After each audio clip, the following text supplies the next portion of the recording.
الحمد لله نحمده ونستعينه ونستغفره ونؤمن به ونتوكل عليه ونعوذ بالله من شرور أنفسنا ومن سيئات أعمالنا من يهده الله فلا مضل له ومن يضلل فلا هادي له وأشهد أن لا إله إلا الله وحده لا شريك له وأشهد أن نبينا محمدا عبده ورسوله أرسله الله بالحق بشيرا ونذيرا فأعوذ بالله من الشيطان الرجيم يا أيها الذين آمنوا اتقوا الله حق تقاته ولا تموتن إلا وأنتم مسلمون يا أيها الناس اتقوا ربكم الذي خلقكم من نفس واحدة وخلق منها زوجها وبث منهما رجالا كثيرا ونساء واتقوا الله الذي تساءلون به والأرحام إن الله كان عليكم رقيبا يا أيها الذين آمنوا اتقوا الله وقولوا قولا سديدا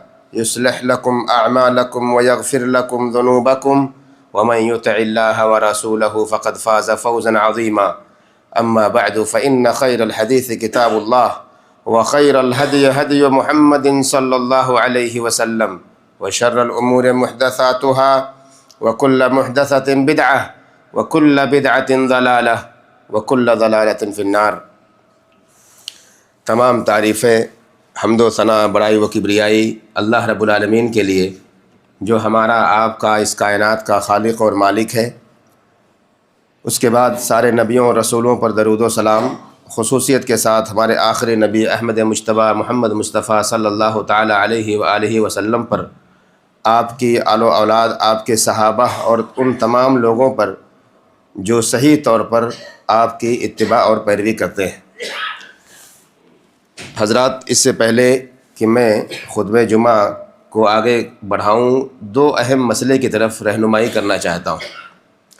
ایک مسئلہ یہ ہے کہ ہمارے کچھ ساتھی جب مسجد میں آتے ہیں اور اذان ہو رہی ہوتی ہے تو وہ اذان کے ختم ہونے کا انتظار کرتے ہیں کہ اذان ختم ہو جائے پھر ہم 2 رکعت تحیۃ المسجد پڑھیں گے۔ یہ طریقہ صحیح نہیں ہے۔ انہیں چاہیے کہ جیسے مسجد میں داخل ہوں فوری طور پر اپنے 2 رکعت تحیۃ المسجد پڑھ لیں، مؤذن کے اذان کے ختم ہونے کا انتظار نہ کریں۔ اس کی وجہ یہ ہے کیونکہ اذان کا جواب دینا یہ مستحب اور مباح ہے، اور خطبہ سننا یہ واجب ہے۔ تو واجب کام کو کرنے کے لیے مستحب کام کو ترک کیا جا سکتا ہے، اور ترک کرنا ہی بہتر ہے کہ آپ مستحب جو اور مباح جو ہے اس کو چھوڑ دیجئے، یعنی اذان کا جواب دینا، اور واجب میں فوراً شریک ہو جائیں تاکہ آپ کا جو وقت ہے وہ بچ جائے۔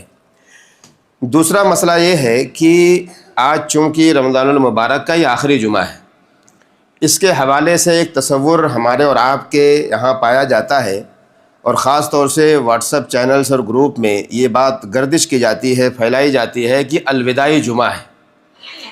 الوداعی جمعہ کے نام پہ لوگوں کو اس کی طرف راغب کیا جاتا ہے اور بتایا جاتا ہے۔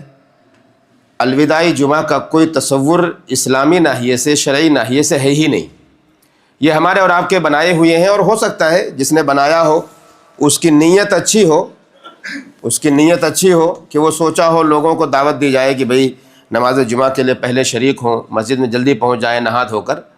لیکن اگر وہ چیز آج معاشرے کے اندر غلط رخ لے رہی ہے، غلط طریقے سے لوگ اس کو دیکھ رہے ہیں، تو یقینی بات ہمارے اور آپ کے لیے جاننا ضروری ہے کہ ان سب سے بچنا ہماری ذمہ داری ہے۔ اس طرح کی افواہوں سے یا اس طرح کے جو میسج ہوتے ہیں یہاں وہاں فارورڈ کیے جاتے ہیں، اس سے بچنا ہماری آپ کی ذمہ داری ہے۔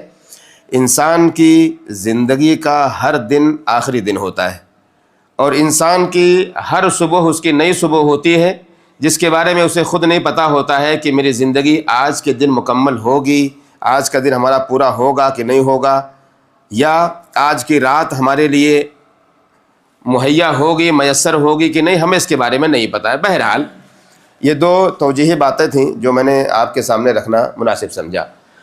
یہ مہینہ تقریباً ختم ہو رہا ہے، چند گھنٹے اب بچے ہوئے ہیں ہمارے پاس۔ ابھی بھی ایک موقع اللہ رب العالمین نے ہمیں دیا ہے کہ ان چند گھنٹوں میں ان میں سے اپنے آپ کو لکھوا لیں اللہ کے یہاں کہ جنہیں اللہ رب العالمین نے جہنم سے آزاد کر دیا ہے، اور یہی ہمارے پورے رمضان کی کامیابی ہے۔ اگر ہم اس میں کامیاب ہو گئے کہ اللہ رب العالمین نے ہمارا نام ان لوگوں میں لکھ دیا کہ جنہیں جہنم سے اس نے آزاد کر دیا ہے، تو انشاءاللہ یہی ہماری کامیابی ہے۔ ہو سکتا ہے ہم میں بہت سارے لوگوں نے خوب عبادتیں کی ہوں، اور ہو سکتا ہے کہ ہم میں سے کچھ لوگوں نے کوئی عبادت کی ہی نہ ہو سرے سے، ہو سکتا ہے۔ یہ توفیق کی بات اللہ کی طرف سے۔ کچھ لوگوں نے بہت کیا ہوگا، کچھ لوگوں نے میڈیم طریقے سے کیا ہوگا، اور کچھ لوگوں نے کیا ہی نہیں ہوگا، ایسے ہی گزار دیے ہوں گے پورا مہینہ۔ بلکہ یوں کہا جائے جو حدیث میں ہے کہ من صام رمضان ایمانا واحتسابا غفر له ما تقدم من ذنبه ومن قام رمضان ایمانا واحتسابا غفر له ما تقدم من ذنبه، جس نے رمضان کے روزے رکھے، جس نے راتوں میں قیام کیا، کیا سمجھ کر؟ ایمان اور اجر کی نیت سے، تو اللہ رب العالمین اس کے پچھلے گناہوں کو معاف کر دیتا ہے۔ یہ حدیث آپ بار بار سنتے آئے ہیں۔ دو باتیں اس میں ہیں، اللہ کے فضل سے ہم سارے مسلمان ہیں، تو ایمان تو انشاءاللہ ہمارے سینے میں ہے ہی، تو سب ایمان کی حالت میں ہی روزہ رکھیں گے۔ اور دوسرا جو مسئلہ ہے وہ زیادہ امپورٹنٹ ہے سمجھنے کے لیے، اجر کی نیت۔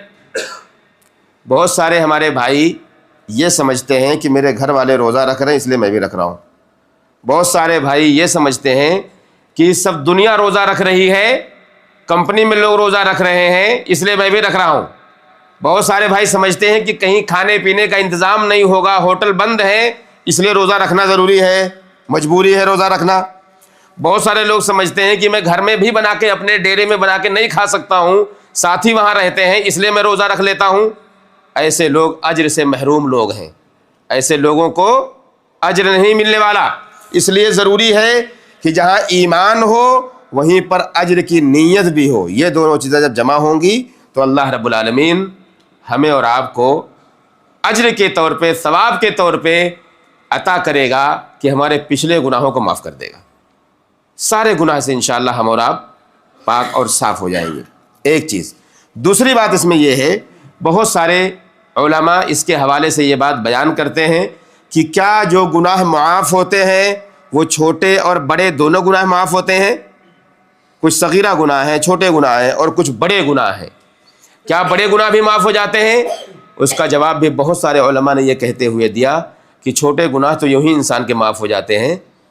ہم اور آپ جب وضو کرتے ہیں اور پورا ہاتھ پیر منہ چہرہ دھوتے ہیں تو اللہ رب العالمین ان ہاتھوں سے، آنکھوں سے، زبان سے کیے ہوئے گناہوں کو ایسے مٹا دیتا ہے۔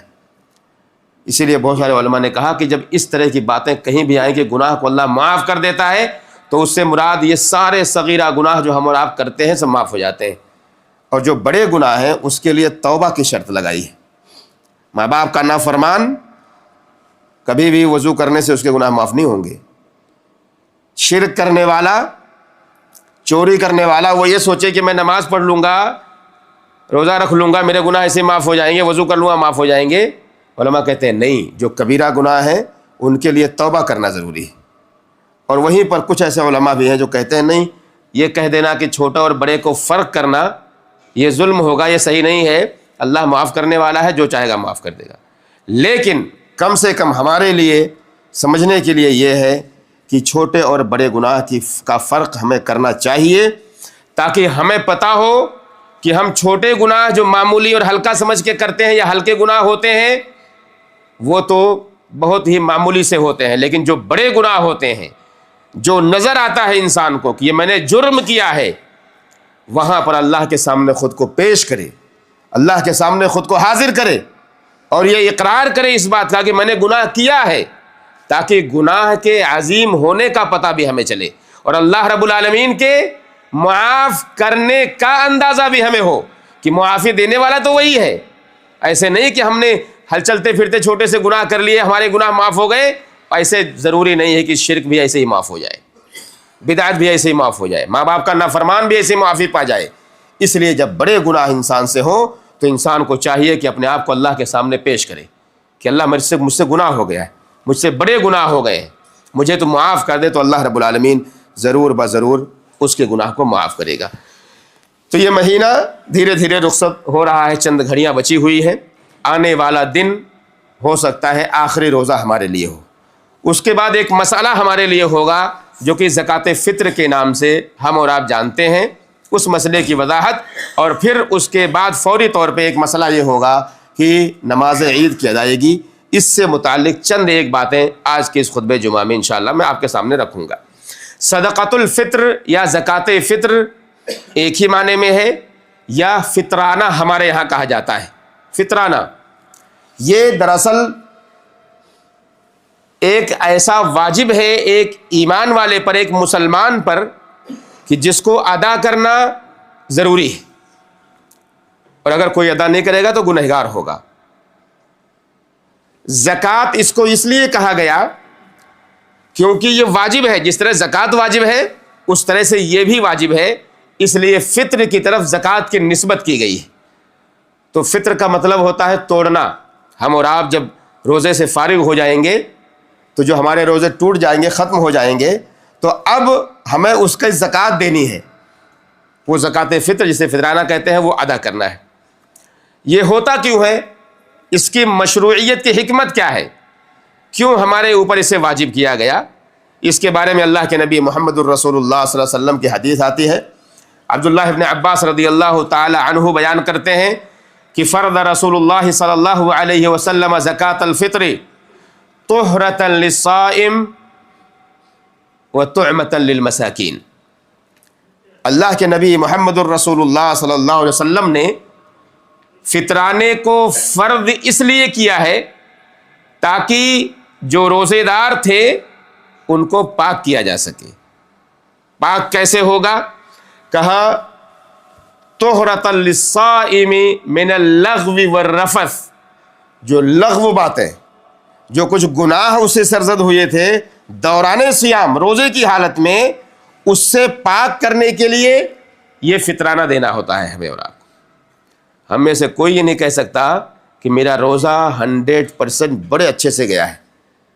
بڑے اچھے سے مراد ہو سکتا ہے ہماری آنکھوں نے غلطیاں کی ہوں روزے کی حالت میں، ہو سکتا ہے ہماری زبان نے غلطی کی ہو سکتا ہے ہمارے ہاتھوں نے غلطیاں کی ہوں، ظلم کیا ہو کسی پر، ہو سکتا ہے ہمارے کان نے کچھ ناجائز چیزوں کو سنا ہو۔ انہی ساری چیزوں سے ہمارے روزوں کو پاک کرنے کے لیے اللہ کے نبی محمد الرسول اللہ صلی اللہ علیہ وسلم نے ہمارے اوپر فطرانے کو واجب کیا ہے۔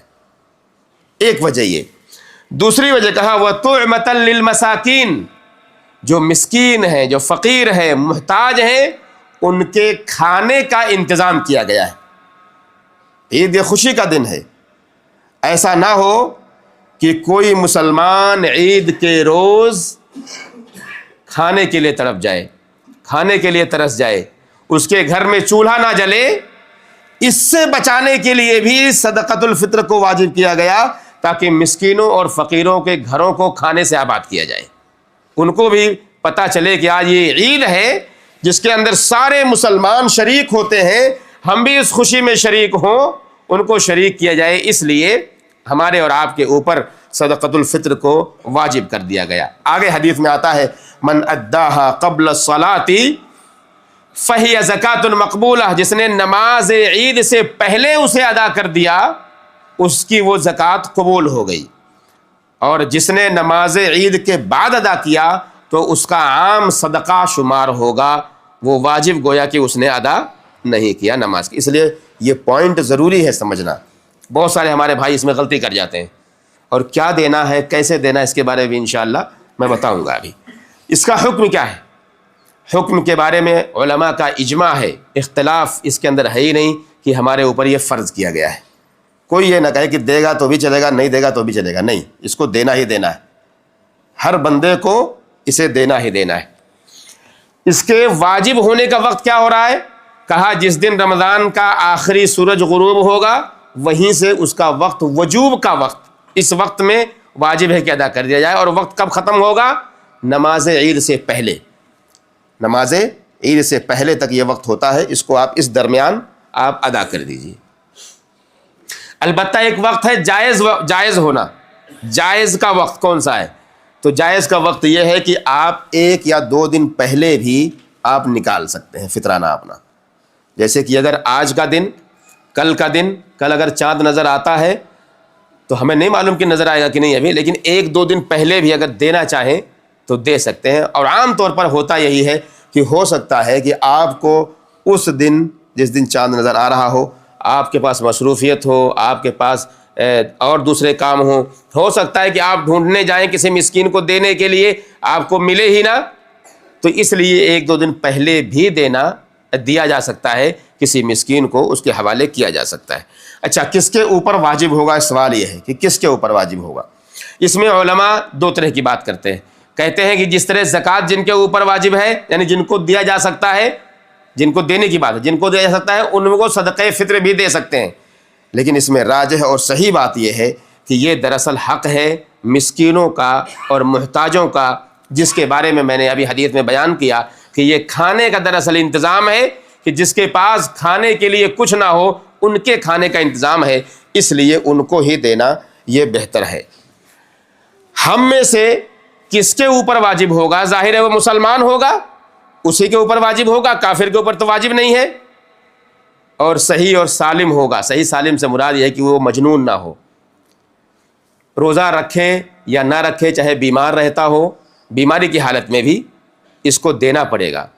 بچہ ہو چاہے بوڑھا ہو، مرد ہو یا عورت ہو، غلام ہو یا آزاد ہو، سب کو زکوٰۃ فطر دینا ہے۔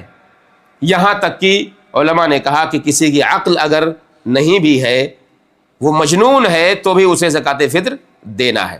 حدیث میں آتا ہے، اللہ کے نبی محمد الرسول اللہ صلی اللہ علیہ وسلم بیان کرتے ہیں، فرض رسول اللہ صلی اللہ علیہ وسلم زکوٰۃ الفطر صاع من تمر او صاع من شعیر، کہ اللہ کے نبی صلی اللہ علیہ وسلم نے 1 صاع متعین کیا ہے شعیر میں سے یا کھجور میں سے، کھجور کا 1 صاع اور جو کا 1 صاع زکوٰۃ فطر کے طور پہ متعین کیا ہے کہ اس پر علی العبد والحر، چاہے وہ غلام ہو، چاہے وہ آزاد ہو جیسے کہ ہم اور آپ ہیں، چاہے وہ مرد ہو یا عورت ہو، چاہے وہ صغیر ہو یا کبیر ہو، چھوٹا ہو یا بڑا ہو، ہر ایک کے اوپر اسے واجب کیا ہے۔ صاع کیا ہوتا ہے؟ صاع یہ اللہ کے نبی محمد الرسول اللہ صلی اللہ علیہ وسلم کے زمانے میں ایک پیمانہ تھا جس کے اندر اسے تولا جاتا تھا، اس میں رکھ کر کے اسے تولا جاتا تھا، کہ ایک پیمانہ ہے کہ اس کے اندر رکھ کے اسے معلوم ہوتا تھا کہ بھائی اتنا دینا ہے ہمیں اور آپ کو۔ اور یہ آپ آج گوگل کے وقت میں ماشاءاللہ آپ اس کو سرچ کیجئے کہ صاع النبی صلی اللہ علیہ وسلم آپ کے سامنے آ جائے گا، مکمل اس کی صورت آپ کو نظر آ جائے گی کہ صورت کیا ہوتی تھی۔ ایک پیمانہ، ایک آلہ ہے، ہم گاؤں دیہات میں آج بھی موجود ہوگا وہ اس طرح کی چیزیں، بہرحال اس میں غلے کو رکھ کر کے پھر اس کے بعد اس کو لوگوں کو دیا کرتے تھے۔ وہ عام طور پر اس کا وزن کتنا ہوتا ہے؟ 3 کلو سے کچھ کم اس کا وزن ہوتا ہے۔ بہت سارے لوگ 2.5 کلو پر کہتے ہیں کہ 2.5 کلو ہی دینا چاہیے، ان کو چاہیے کہ 2.5 کلو سے زیادہ دیں، 3 کلو سے کچھ کم دیں، یہی زیادہ مناسب ہے جو اللہ کے نبی محمد الرسول اللہ صلی اللہ علیہ وسلم کا صاع جو تھا اس کا وزن ہے۔ اس میں ایک مسئلہ یہ ہے کہ کن چیزوں کو نکالا جائے گا جو ہم اور آپ دیں گے اپنا زکوٰۃ الفطر، کن چیزوں میں دیں گے؟ حدیث دو روایتیں آئی ہیں اس کے حوالے سے۔ ایک روایت میں نے ابھی بیان کی، صاع من تمر او صاع من شعیر، یا تو کھجور کا 1 صاع یا پھر جو کا 1 صاع، ایک حدیث یہ ہو گئی۔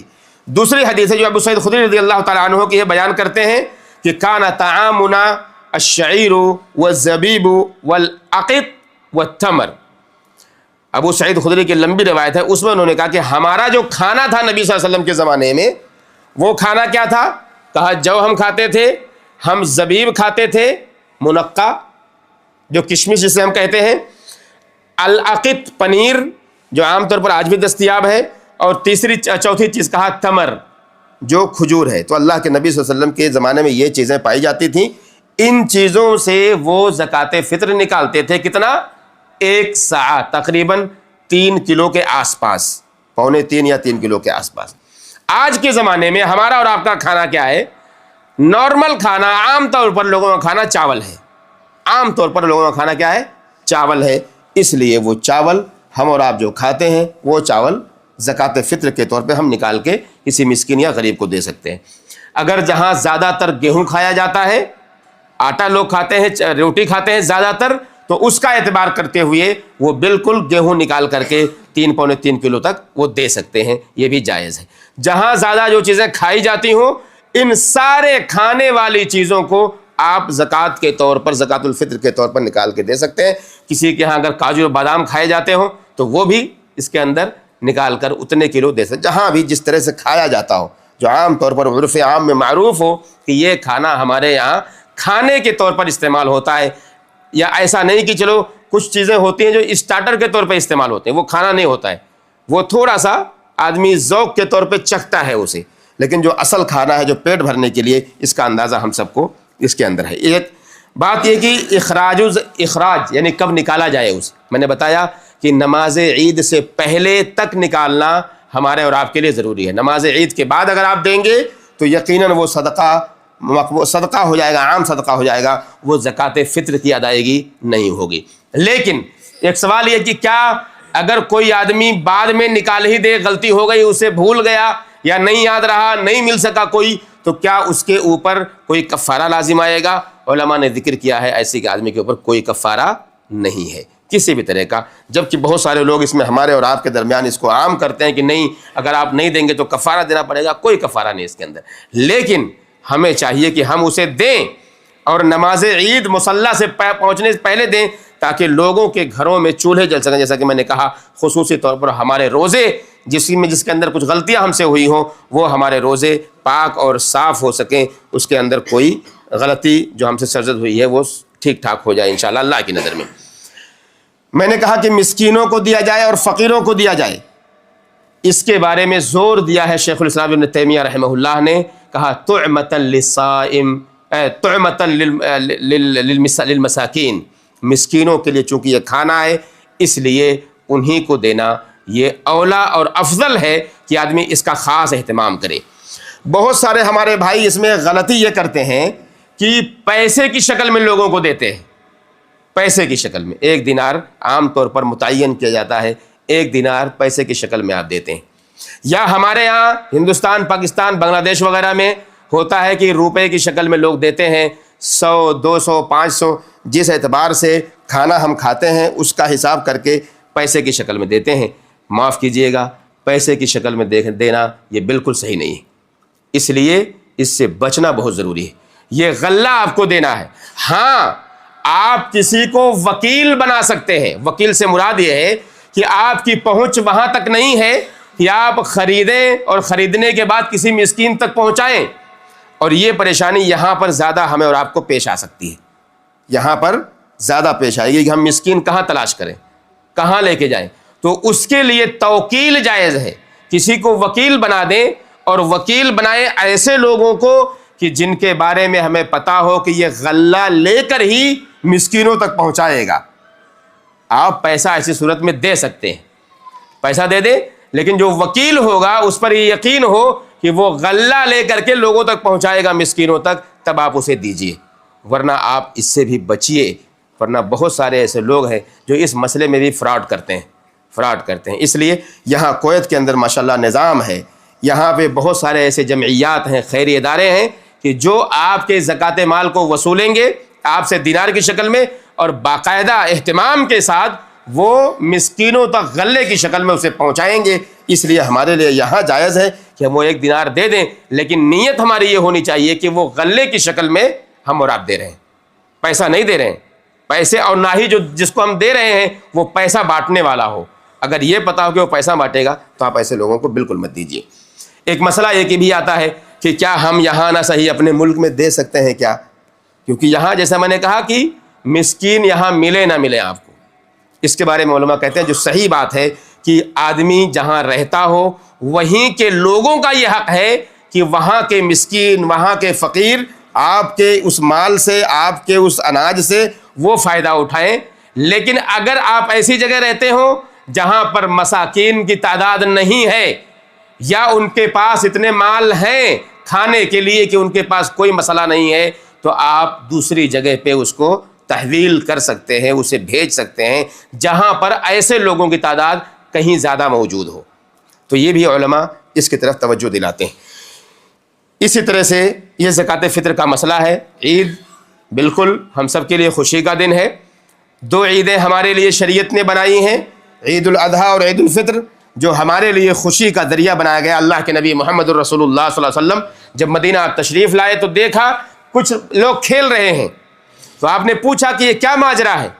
آپ کو خبر دی گئی کہ یہ خوشی کا دن ہے، عید کا دن ہے، اس لیے خوشیاں منا رہے ہیں جو زمانے جاہلیت میں وہ لوگ کیا کرتے تھے، اس دن خوشی منایا کرتے تھے۔ تو اللہ کے نبی صلی اللہ علیہ وسلم نے انہیں روکا اور کہا کہ اللہ رب العالمین نے اس کے بدلے میں تمہیں 2 دن عطا کر دیے ہیں خوشی منانے کے لیے، اور وہ 2 دن کون سے ہیں؟ ایک عید الفطر ہے اور عید الاضحیٰ ہے۔ اس دن ہمارے لیے بالکل جائز ہے کہ ہم خوشیاں منائیں، اور خوشیوں میں اپنوں کا خاص خیال رکھیں، اپنوں کا، جو آپ کے قریبی ہوں، آپ کے رشتہ دار ہوں، آپ کے والدین ہوں، آپ کے بچے ہوں، آپ کی بیویاں ہوں، آپ کے رشتہ دار ہوں، آپ کے پڑوسی ہوں، آپ کے اپنے جو قریبی ہیں ان کا خاص خیال رکھیں، اور پھر ساتھ میں ساری امت کے لوگوں کا خیال رکھیں۔ خوشیوں میں سب کو شریک کریں اور ان کی خوشیوں میں آپ خود شریک ہوں۔ یہ ہمارے اور آپ کے لیے عید کا یہ پیغام ہے۔ اسی طرح سے ہمیں چاہیے کہ عید کے دن بالکل بھی روزہ نہ رکھیں۔ بہت سارے بھائی عید کے دن روزے سے ہوتے ہیں، معاف کیجیے گا، بالکل حرام ہے عید کے دن روزہ رکھنا، یہ حرام ہے، اس کے لیے کوئی گنجائش ہے ہی نہیں، چاہے وہ عید الاضحیٰ کا دن ہو، چاہے وہ عید الفطر کا دن ہو۔ بلکہ اللہ کے نبی محمد الرسول اللہ صلی اللہ علیہ وسلم کا طریقہ یہ تھا کہ عید الفطر کے دن مصلی جانے سے پہلے، عیدگاہ جانے سے پہلے آپ کھجوریں کھا کر کے تب جایا کرتے تھے۔ یہ تعلیم تھی دراصل، تاکہ لوگوں کو پتہ ہو کہ یہ روزہ رکھنا جو لوگ رکھتے ہیں یہ بالکل حرام ہے، جائز نہیں ہے۔ عید الاضحیٰ کے دن بہتر یہ ہے کہ آدمی بغیر کچھ کھائے اور پیے عیدگاہ تک جائے، نماز پڑھے، پھر اس کے بعد قربانی کرے، اور قربانی کا گوشت کھائے۔ وہاں سے اگر وہ کرنا چاہتا ہے، یعنی اپنے اس جو ایک خاص پیریڈ میں اس نے کچھ کھایا اور پیا نہیں ہے، اسے اگر اپنی قربانی سے کھانا پینا چاہتا ہے تو یہ اولا اور بہتر ہے، جو کہ ہمارے نبی محمد الرسول اللہ صلی اللہ علیہ وسلم کا طریقہ تھا۔ اسی طرح سے نماز عید ہم سب کو پڑھنا ضروری ہے۔ ایک مسئلہ ہمیشہ ہمارے سامنے آتا ہے کہ عورتوں کو عیدگاہ جانا چاہیے کہ نہیں جانا چاہیے۔ یہ مسئلہ بہت ہی واضح مسئلہ ہے، ہم نے اور آپ نے اس کو بڑا پیچیدہ بنایا ہوا ہے۔ اللہ کے نبی صلی اللہ علیہ وسلم کے زمانے میں عورتیں باقاعدہ جاتی تھیں عیدگاہ نماز پڑھنے کے لیے، اور اللہ کے نبی صلی اللہ علیہ وسلم حکم دیتے تھے۔ ایک تو ہوتا ہے ابھارنا، فضیلت بیان کرنا، ابھارنا، اور ایک ہوتا ہے نہیں زبردستی لے کے جانا اور کہنا کہ چلو۔ یہ ہماری اور آپ کی ذمہ داریاں ہیں۔ جو ذمہ دار ہیں، بیویوں کے جو شوہر ہیں، جو اولاد ہیں، ان کی مائیں ہیں، ان کی بہنیں ہیں، انہیں چاہیے کہ رغبت نہ دلائیں بلکہ لے کے جائیں اپنے ساتھ عورتوں کو۔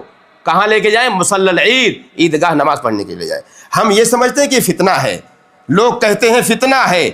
آج مارکیٹیں بھری پڑی ہیں، پورے رمضان دیکھ لیجئے، وہاں فتنہ کسی کو نظر نہیں آئے گا، لیکن ایک عبادت انجام دینے کے لیے لے کے جانا ہو، لوگ کہتے ہیں فتنہ ہے عورتوں کے لیے۔ معاف کیجیے گا، کوئی فتنہ نہیں، ہمارے اور آپ کے دماغ میں فتنہ ہے۔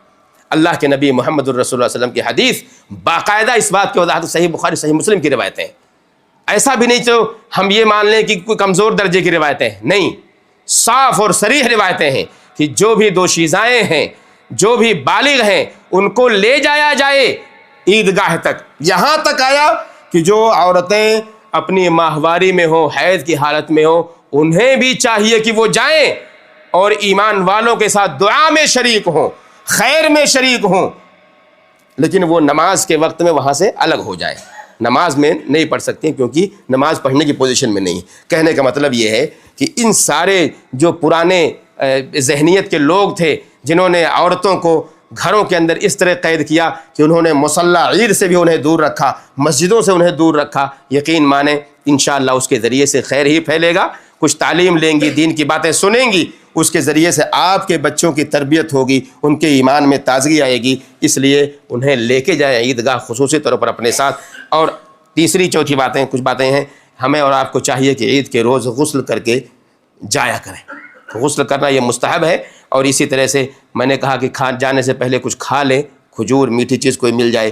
تکبیر پکارنا یہ بہت ہی اہم ہے۔ عید کے روز تکبیر پکاریں، بلند آواز میں پکاریں، اور ساتھ میں مبارکبادی بھی ایک دوسرے کو دیں، مبارکبادی بھی ایک دوسرے کو دیں۔ عید کی مبارکباد، تقبل اللہ منا ومنکم، اس طرح کے الفاظ کے ساتھ عید مبارک بھی کہہ سکتے ہیں آپ، کہہ کر کے مبارکبادی کریں۔ خطبہ سنیں عید کے دن، بہت سارے لوگ خطبہ نہیں سنتے ہیں، اٹھ کے چلے جاتے ہیں، نماز ہوئی بھاگ گئے۔ خطبہ سنیں، یہ خطبہ سننا بھی ہمارے لیے یہ مستحب ہے اور سنت ہے۔ راستہ جس راستے سے آپ جا رہے ہوں اس راستے سے واپسی میں نہ جائیں، اس کو تبدیل کر کے جانا، یہ بھی سنت ہے۔ اسی طرح سے ہم کوشش کریں کہ نیا کپڑا اس دن استعمال کریں، عید کا دن ہے، خوشی کا دن ہے، اپنا استعمال کریں، اپنے بچوں کے لیے لائیں۔ اور آخری بات یہ ہے کہ عید کے روز عام طور پر ہمیں اور آپ کو دیکھنے کو ملے گا کہ بہت ساری جگہوں پر میلے لگے ہوتے ہیں، میلہ، اور ہمارے اور آپ کے یہاں تو بہت زیادہ۔ یہاں کا میلہ یا ان جگہوں کا میلہ ہوتا ہے مال، ہمارے یہاں باقاعدہ میلے لگتے ہیں، جھولے وغیرہ اس میں ہوتے ہیں۔